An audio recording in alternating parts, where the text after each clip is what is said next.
things just got real on the Sidney Crosby front in Pittsburgh as multiple insiders, including Elliot Friedman, weigh in on it. And there's one team that stands above the rest with all this. And there's also one aspect, one twist about Kyle Dubas and how he is treating this whole situation that has us and Penguins fans in a bit of a hissy fit right now over what's going on in Pittsburgh. We got to dive into what Friedman said, what Greg Wyshynski said, how Montreal is linked, and the impact of all of this in the future of both franchises. All of that coming up on this episode of Hat Trick HQ. But a quick reminder, hit that free subscribe button. It's simple. 70% of you haven't done it. We are pushing and pushing for 20K. You guys have been supporting us like crazy. Thank you for being here. Darius, let's just get straight into the video. And before we get into what Friedman said, what Wyshynski said, and our little theory about Kyle Dubas, which I know you have a lot to say on that front. Let's just start with the Montreal Canadiens from this point, because look, you can say I'm a Habs fan. We all know it, and we know, especially according to Dave Pagnotta and many reports, the Montreal Canadiens are very active, still looking at the 2C position. That's been their big goal this offseason. Yes, they went and got Zachary Bolduc. Yes, they went and made some other moves, but they haven't gotten their 2C yet. Noah Dobson, not a center. Bolduc, not a center yet. But still, Darius, when we're looking at the 2C, I mean, one name keeps coming up, and that's Sidney Crosby. And again, before we get into what the actual insider said about it, there's a reason, right? Crosby said Montreal is his childhood team. Montreal has the means to move out some money to make room for the Sidney Crosby contract. What do you make of this whole situation with Crosby and Montreal? Because let's be honest, every time we hear rumors about Crosby going somewhere, Montreal's the team that seems to stand alone. It's Montreal and maybe Colorado at this point, even though, I think Colorado's getting a little bit older and people might think I'm crazy for thinking that. Maybe they're outside of their cup window, but Montreal, it's no surprise. They just traded for Dobson. They're on the way up. They still have a young, really good, talented team, right? So it could be of interest to Sidney Crosby. But personally, when I look at some of the moves that the Pittsburgh Penguins are making the last little while, and again, we'll get into specifics in a second of how this would work out, I do believe that Kyle Dubas might actually be pushing Sidney Crosby out silently. Like, he could be saying, listen, like, we're going to get you back to the playoffs in the next couple of years. That's the plan. In 2 years from now, we'll get you back to the playoffs. Before you're 40 or around the time you're 40, while you're still in the NHL, you will play a playoff game again for the Pittsburgh Penguins. But how competitive is the team actually going to be? They're going scorched earth right now. They're the only team in the entire league, I can't remember the last time this happened, Josh, that are selling. Everyone else is trying to get better. They're the only team that's selling, and Crosby's on the team. So I do believe that Kyle Dubas is saying that, but his actions speak otherwise right now. And I think that he is slowly, quietly trying to push Sidney Crosby to the brink to say, listen, I can't do this anymore. We all know Sidney Crosby. He's a competitive guy. He has that fire, right? He wants to play meaningful hockey games, and he will at the Olympics next year, so that might help tame that a little bit. But I think that he might actually be pushing him to the edge where Crosby just goes, listen, I got to do something of significance before my career ends. Trade me to either Montreal or Colorado, but I do think Montreal actually makes a lot of sense right now. Yeah, I mean, look, at the end of the day, if Crosby's getting traded, it's wherever he wants to go. I don't imagine Kyle Dubas is going to be like, hey, I'm just shipping you off to wherever. Like, it's not going to work like that, right? Either Crosby's going to play with McKinnon or the team that he wanted to play with when he was a kid, and that's Montreal, right? But look, regardless, still very likely he's a Penguin for life. But again, with these rumors coming out, Darius, like, especially with what Elliot Friedman said, he said, look, I know everyone asks about Sidney Crosby. I've said people in Crosby's orbit want him to go. Crosby hates it when this stuff starts. Someone said to me, if you really want Crosby to leave, don't talk about it. And this is interesting. The fact that there are people in Crosby's orbit that want him to leave, and you add that to what Greg Wyshynski said, that's even crazier. I mean, he's been saying how much, there's a lot of rumors about Crosby going somewhere else. We all pretty much figure that Crosby's out after Malkin's out, which is after next season. What if you have Gavin McKenna there? Would that increase the chances of Sid sticking around and retiring as a Penguin? Maybe, because Mario Lemieux did that for him. It'd be a really cool changing of the guard. But he said, look, Wyshynski believes he'll end up in Montreal, which is a crazy thing to say. So it's not just like,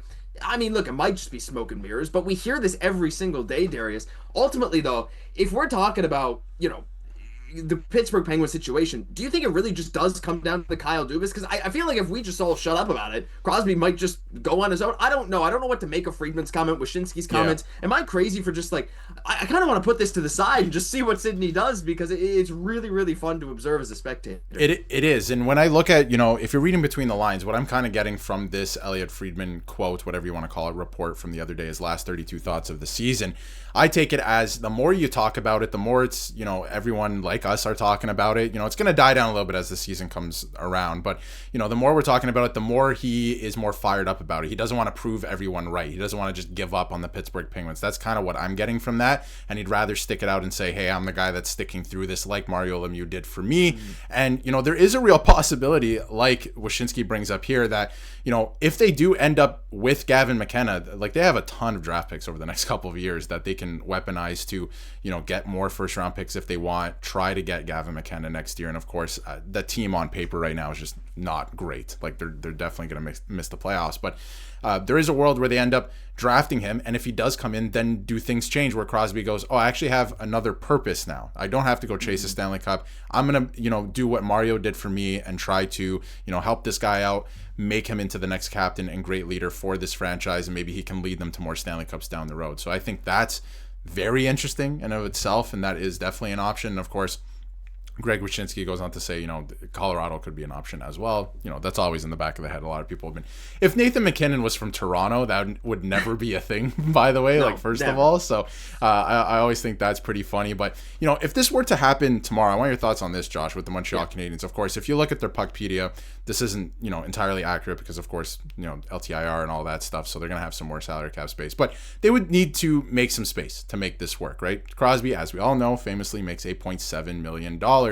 And if you look again at the Pittsburgh Penguins cap situation, they can take on as much money. They have so much salary cap space. They can take on all the money in the world, whatever you need. We're here. We're open for business, right? So is there anyone in particular, because I want to bring somebody up that makes sense here, that they could, would you make this trade as soon as next year? I know the Montreal Canadiens are, looking for a second line center. If Crosby goes to the Canadiens, by the way, he's probably the first line center. Let's be real for a second, but, or maybe they battle it out. Who knows? But is there anyone, in particular, any money that they could shed?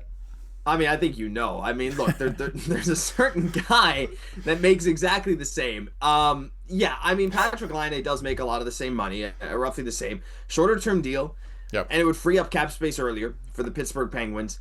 This is an interesting one, because if you attach Patrick Laine and a bunch of prospects, this could absolutely work salary-wise for both teams, right?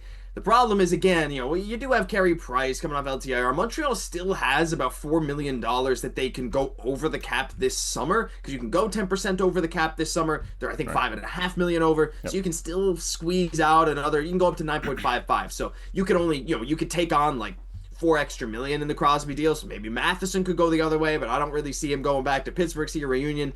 If Pittsburgh just wants a guy that can help contribute right now, and Patrick Laine, sure, it makes sense, but I don't actually think it's a great fit for Pittsburgh. I think if you're Montreal and you're doing a trade for Sidney Crosby based around Patrick Laine, I think every Habs fan's going to take that in a heartbeat. I mean, depending on which prospects you move out. I just don't see the benefit for Pittsburgh, Darius. Maybe you can shed some more light on that, but I mean, other than, getting off the money a little sooner by bringing in Laine, who's expiring after this year, I guess it's the prospect haul you get for Sidney Crosby. But if that's the case, maybe you try and get into a different roster player from Montreal that maybe you think could fit your team better. I don't know. What are your thoughts on this? So it's interesting, right? There is no real incentive for the Pittsburgh Penguins to take back a guy on an expiring contract. He's going to be a UFA. He makes a ton of money, right? But if Sidney Crosby is going the other way, somebody has to score. Let's be honest. Malkin, he's on the way down. It looks like he's definitely done as a Penguin at the end of this year. He might even retire. We don't know exactly what's going to happen with that. It sounds like he's done in the NHL at least, but again, we don't know his plans. But somebody has to score for this team. There's rumors of Raquel being traded. There's rumors of Brian Rust being traded. They both had great years last year. Raquel quite literally had a career year last year. If all these guys are traded and they're truly selling everybody, and Crosby goes to the Montreal Canadiens, you need somebody to score on this team. Patrick Laine offers at least that, especially on special teams.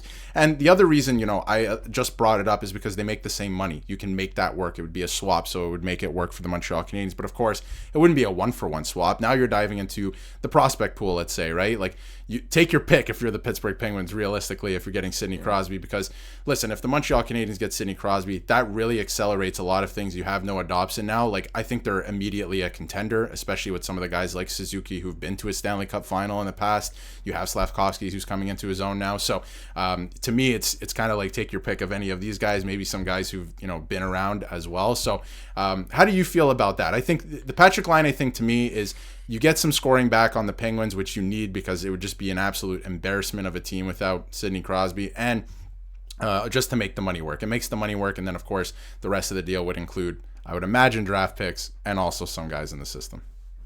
I mean, like, again, as a Habs fan, I'm okay with it. I mean, look, depending who it is, I think some fans would be like, listen, yeah, Crosby's great, but he's not a long-term solution at 2C, which is something that, people have said. However, it's Sidney Crosby. You take that if you can get it, Right. as long as you don't mortgage the farm. Jeff Gordon, president of Hockey Ops, has come out and said, like, look, you only have a certain amount of MyUs. You only have a certain amount of first-round picks that you can give up in these trades. You don't want to completely get rid of the farm for something that's a short-term solution. And Right. that's something that Montreal's very cautious of. So if it came up for the right price, I would definitely be up for it. The problem is, what is the right price here, right? Again, you see some guys here like Owen Beck projects to be an NHL level center. Of course, David Reinbacher is one of these blue chip prospects that is likely going to be a top 4 guy for years to come in Montreal. And if you look at guys who are not in the NHL yet or not even in the AHL, you got guys like Michael Hage, who is the Habs' top center prospect right now, coming off an over point per game year in his freshman season at Michigan. There's a lot of these guys, right, who could fit in a trade, but Darius, unfortunately, if it's based around line, like I don't see a world where Montreal is giving up,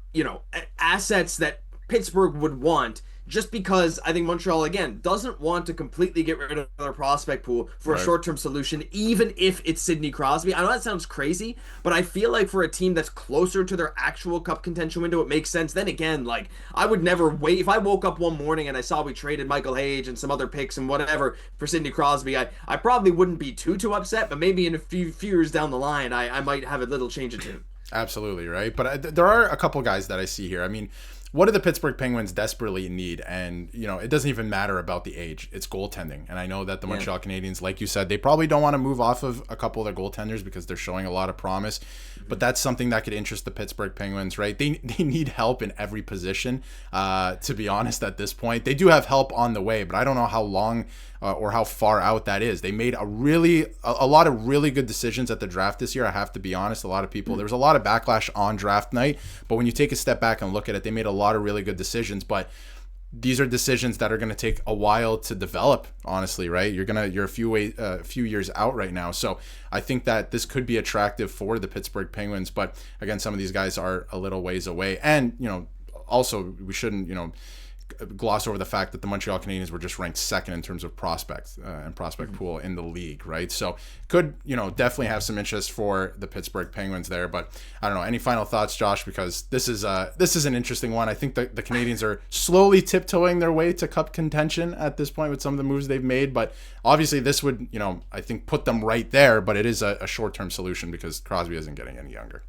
I mean, tiptoeing is one way to put it. I mean, I know, like, I don't expect to be a cup contending team this season, but looking at being second in prospect pool while also having just made the playoffs, the youngest team in NHL history to make the playoffs, it's like they're building towards something special here, and Crosby absolutely would be the icing on the cake. I don't know. As much as I feel like this Crosby situation might come to a head sooner than we ever thought it would, I never thought we'd even slightly be discussing this rather than just kind of a hopium scenario, but it feels more real than ever. And if it's Montreal, hey, I mean, again, I'd be thrilled. I just wonder, like, because if Kyle Dubas accepts some kind of package that Penguins fans are not happy with, that might destroy a lot of Penguins fandom for a long time. I mean, there's a long history through a lot of major sports when that guy who was, he grew up with this franchise, they picked him, and then he just played his career, the best player in the NHL for so many years, his whole career with the Penguins. If he's dumped off for something the Penguins fans don't feel is adequate, and then those guys don't turn into like anything special, it could damage a lot. So there's a lot more than just the product on the ice on the line here. But let us know your thoughts down below. This is getting almost a bit spooky, and we'd love to hear your thoughts on Dubas, on the Canadiens, even the Avalanche, all of that stuff, because that'll do it for this episode of Hat-Trick HQ. If you enjoyed, leave a like, comment, subscribe to the channel. We got videos like this coming every single day, so if you want to stay up to date on all your favorite teams, this is the spot to be. I'm Josh Gosse, my co-host, Darius Domingues. We'll catch you in the next one.